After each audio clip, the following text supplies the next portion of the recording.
बहुत समय पहले की बात है। एक घने जंगल में एक छोटा सा बंदर रहता था। उसका नाम मोहन था। मोहन बहुत चतुर था, लेकिन कभी कभी उसकी चतुराई उसे मुसीबत में डाल देती थी। वह जंगल के अन्य जानवरों से हमेशा अपनी मजेदार हरकतों और शरारतों के लिए जाना जाता था। एक दिन मोहन जंगल में खेलने के बाद एक बड़े वृक्ष के नीचे आराम करने के लिए बैठा।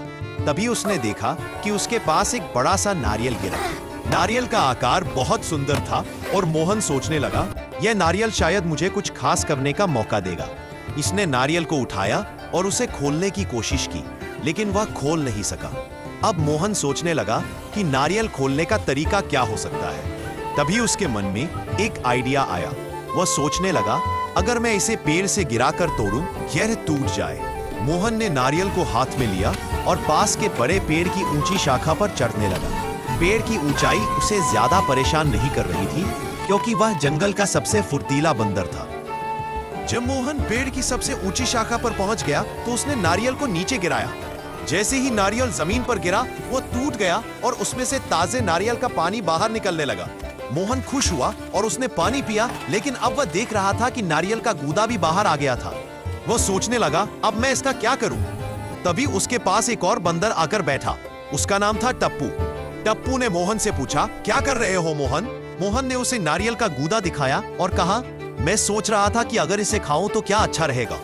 टप्पू हंसा और बोला, तुम जो कर रहे हो वह सही नहीं है। नारियल का गूदा और पानी हमें तब मिलता है जब हम इसे सही तरीके से खोलते हैं। देखो, मैं तुम्हें दिखाता हूँ। टप्पू ने बड़े ही आराम से नारियल को अपने हाथों से तोड़ा और उसकी गिरी हुई खाल को भी निकाल लिया। फिर उसने मोहन से कहा, देखो मोहन, सही तरीका यह है कि हमें पहले नारियल की बाहरी खाल को निकालना होता है, फिर अंदर के हिस्से को निकालकर आराम से खाना चाहिए। मोहन को यह सुनकर समझ में आ गया।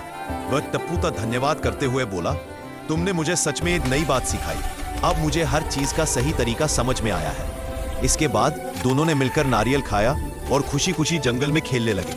मोहन ने सोचा कि हर बार जल्दी जल्दी कुछ करने से काम नहीं चलता, बल्कि सही तरीका अपनाना ज्यादा महत्वपूर्ण है। और इस तरह मोहन ने सीखा कि हर समस्या का समाधान सही तरीके से किया जाता है, और उसकी समझदारी ने उसे और उसके दोस्तों को खुश रखा।